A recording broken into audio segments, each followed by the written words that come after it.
Now, I nearly sold all of my XRP last week. Then Ripple's CTO said something that stopped me in my tracks. And yeah, you heard that right. I was this close to smashing that sell button after riding the roller coaster with XRP for years, right? All the hype, the crashes, the lawsuits, the crazy $10 price predictions that never happened. I was exhausted. Right? Part of me thought maybe the haters are right, right? Maybe I'm the fool at the poker table, holding a bad hand. You know that feeling, right? When you start second-guessing every decision and thinking maybe you should cut your losses. I mean, here I was, an XRP holder since 2017, seeing everyone and their grandmother launching their own crypto projects. It kind of felt like XRP was becoming old news while the cool kids moved on to shinier toys. It was a sigh, right? Just annoying. So there I am, late one night, doom scrolling through X instead of sleeping, because that is what well-adjusted adults do, obviously. And then I see this post. It's from a guy named Jack the Rippler. If you're in XRP land, then you know he's always got the scoops. Now, his tweet says, breaking, Ripple's CTO says XRP Ledger is ready to power the future of global finance. Right away, I'm like, hold up, what did I just read? XRP's Ledger, global finance? Are we talking like the global financial system here? Right? Did David Schwartz actually say that? Now, my sleepy brain kicks into overdrive here. David Schwartz, for those who are playing catch-up here, is basically the brains behind XRP's tech, a co-creator and the XRP, at least of the XRP Ledger, and Ripple's chief technology officer. Now, when this dude speaks, I tend to listen.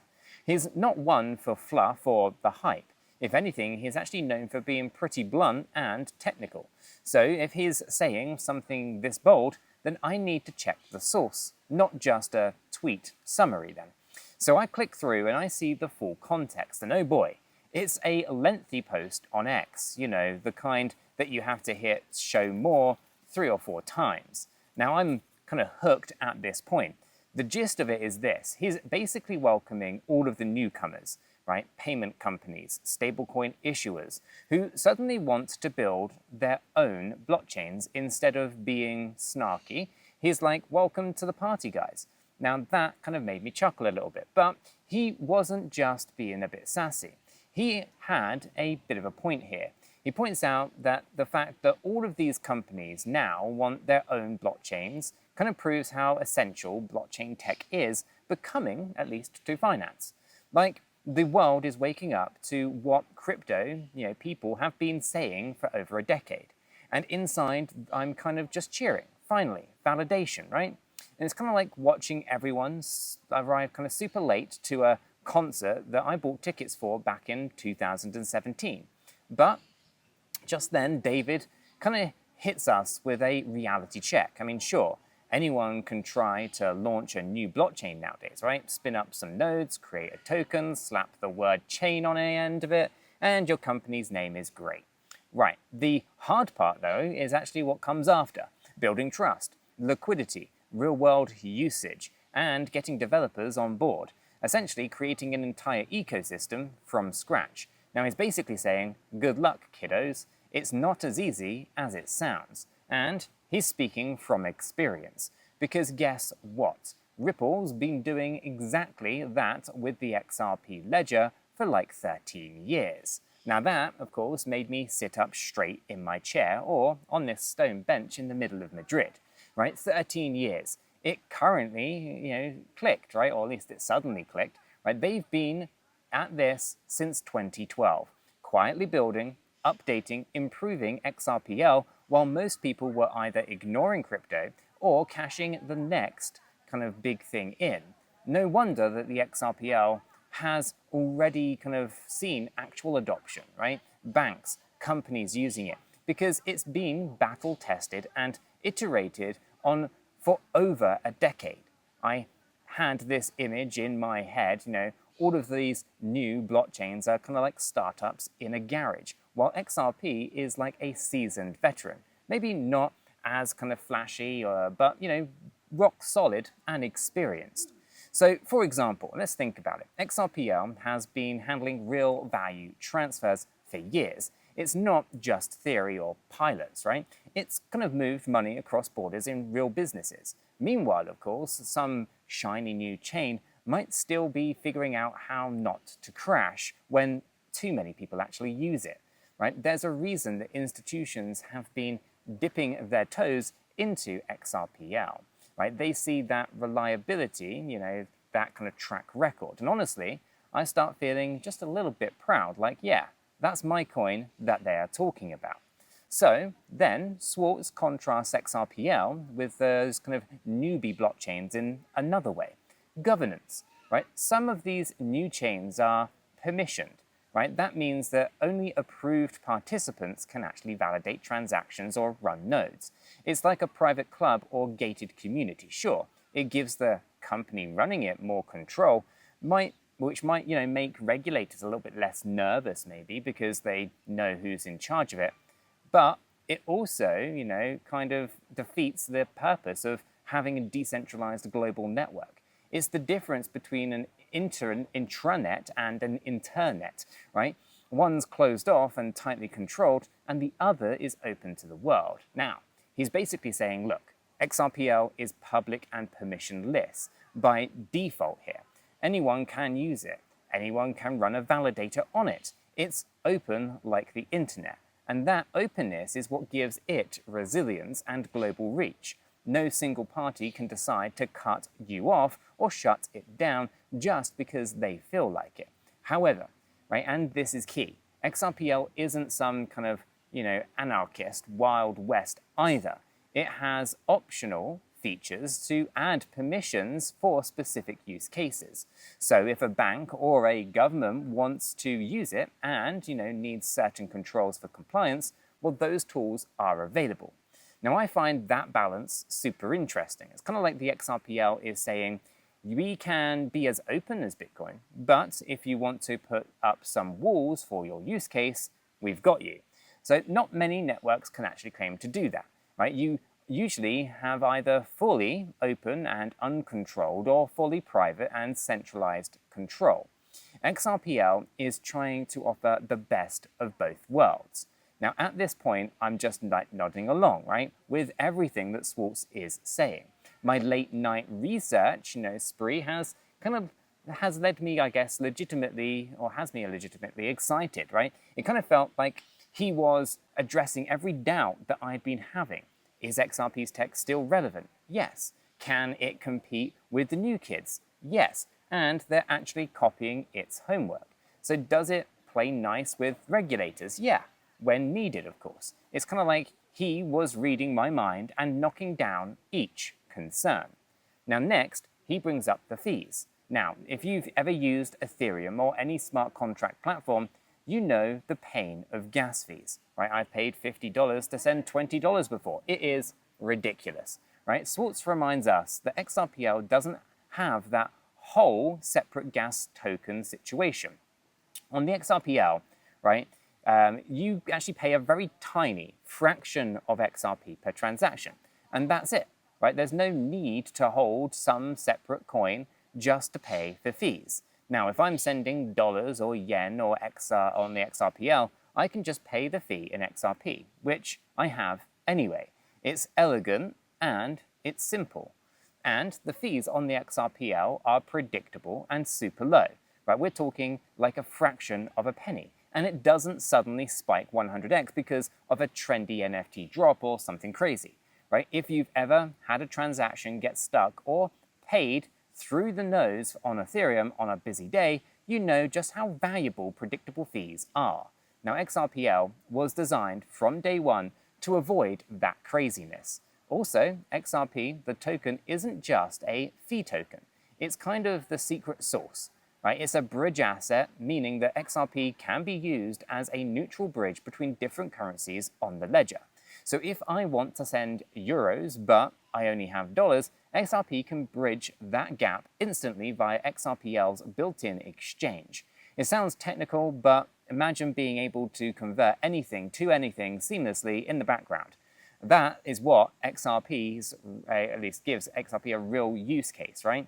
Moving money globally in a blink of an eye. Now, in fact, Ripple, that's the company that built an entire product around that idea, and they called it on-demand liquidity. I think it's now called Ripple Payments. And it's not just a theory then, is it, right? It's actually being used by banks and payment companies to send billions of dollars across borders using XRP as the bridge. Now, I remember reading that, at least reading about that, and going, why isn't this bigger news? But it's happening kind of under the hood, right? Most people using those remittance services have no clue that XRP is speeding up their transfer. And honestly, they don't need to know.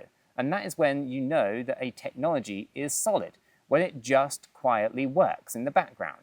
So, by now, Schwartz has basically flexed that XRPL is open yet adaptable, old yet cutting edge, and simple yet powerful. I'm practically fist pumping at 3 a.m. reading this, right? But he wasn't done yet. He notes something really validating. Apparently, a bunch of the new blockchains are adopting features that XRPL has had since, well, forever.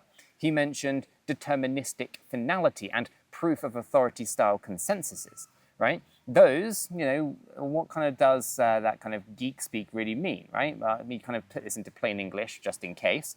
Right? Deterministic finality basically means once a transaction is confirmed on the XRPL, it's final. There's no waiting around worrying if the network is going to change its mind.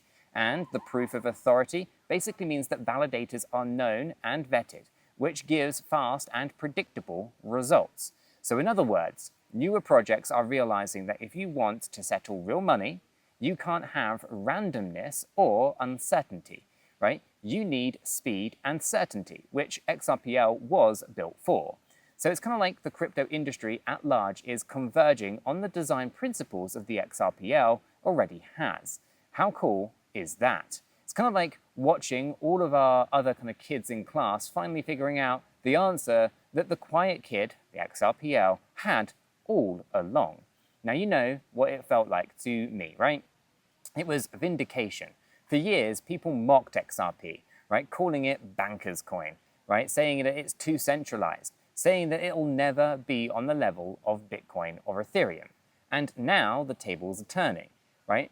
The features that XRP's ledger has are being, well, acknowledged as exactly what's needed for serious global use, and I cannot lie, I just got a little smug grin reading that part. Now, before I turn this into another pure XRP love fest, let me sip in a rather quick reality check. And this one might just shock you, but I'm not a financial advisor, and nothing in this video is financial advice. Cryptocurrencies are highly volatile, and you could lose all of the money that you invest. It's always important to do your own research and consult a qualified professional. After all, your investments are entirely your responsibility, and you should know that nothing is ever guaranteed when it comes to investing. Neither I, this channel, nor YouTube are liable for any losses, and this video today is for entertainment and educational purposes only. Right, so where were we? That was right, yes, the crypto world finally catching up to XRPL's way of doing things. So at this point in my late night sleuthing, I had a question, one question that just kept bouncing around in my head. If XRPL is truly ready to power the global financial infrastructure, as Schwartz boldly claims, right? What does that future really look like? I mean, saying it is one thing, but seeing banks and governments actually use it is another. So I wanted to understand what exactly the XRPL can handle and what's coming next. Now, Schwartz, being the kind of tease that he is, gave some hints about the next phase of XRPL. And this is where it gets really exciting for nerds like me. Now, he talked about future upgrades to enhance the programmability. Now, if you've been around, you know that the XRPL historically hasn't been big on smart contracts like Ethereum is. So it's more streamlined, but programmability suggests that they might be adding ways to run more complex logic on the ledger, maybe hooks or sidechains that let developers do Ethereum-like things but settle on XRP. The idea that XRPL could get an upgrade to run advanced apps, well, that is huge. He also said expand liquidity. Now, liquidity basically means how easy and efficient it really is to buy or sell or move value without big price swings. Now, if the XRPL is going to be the backbone for, let's say, central bank digital currencies or major payment networks, it needs deep pools of liquidity. More liquidity could come from more exchanges connecting to the XRPL, more assets issued on it, maybe even more automated market maker integrations into the ledger itself. More liquidity basically means more transaction, whether it's $5 or $5 million. Now, can happen smoothly at a fair price, right? And then you've got compliance-grade compatibilities for institutional use. Now, this was another phrase that he used. Now, to me, that screams things like identity solutions, maybe permission sidechains where banks can do KYC checks, or tools for tracking transactions to satisfy regulators. Now, it could be stuff like enabling token issuers, or at least kind of freeze assets if they require it by law, right? Not super exciting for the decentralized purists, I know, but absolutely necessary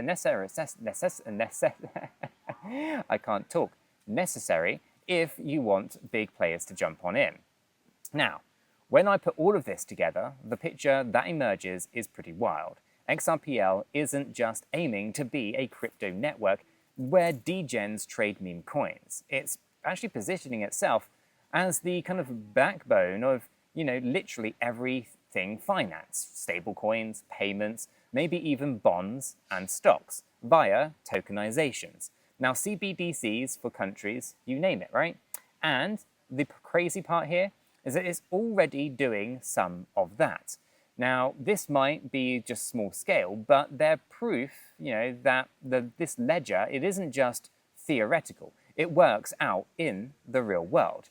And of course, don't forget, the XRP Ledger has been built in, or has a built-in decentralized exchange from way back. Now, it was actually one of the very first DEXs in the world, right, of crypto anyway. And so you can actually issue any token on the XRPL, dollars, euros, gold, whatever, and trade it natively on the ledger. Now, this isn't just a payments ledger then, is it?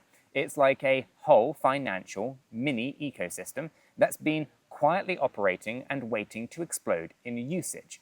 Now, by now, the skeptic in me did the whole pipe up thought, right? It's one thing to be ready for global finance, but will global finance actually adopt it? Will banks actually trust a public ledger? Will governments, allow an open network to settle their money? And these are fair questions. And honestly, right, we don't know just yet. But here's what he gives, at least what gives me some confidence, right? The technology is no longer the barrier, right? Schwartz is saying, look, the tech is ready whenever you are. So now the ball's in the courts of the policymakers and the industry bigwigs. Now, I think back to the very early internet days. Right, the internet was ready to rock long before institutions embraced it. It took time, and then suddenly it was everywhere. Right? I'm getting a rather similar vibe right here. The infrastructure is basically ready. It might stay under the radar for a bit longer, but one day we might wake up and realize, oh wow, this stuff is being used all over the place. And David Schwartz ending his post by welcoming developers to the party really stuck with me. Right? It's like he's saying, the door's open, come on in, right? The hostility towards competition, no, or at least there's no hostility towards competition. There's no fear-mongering. It's just confidence, right? They know what they've built, and they want others to build on it too. So here I am, right? The sun literally kind of rising in the background as I'm feeling a little mix of excitement and relief. Right? I'm excited here because it genuinely feels like we're on the cusp of something big with XRP and the XRPL.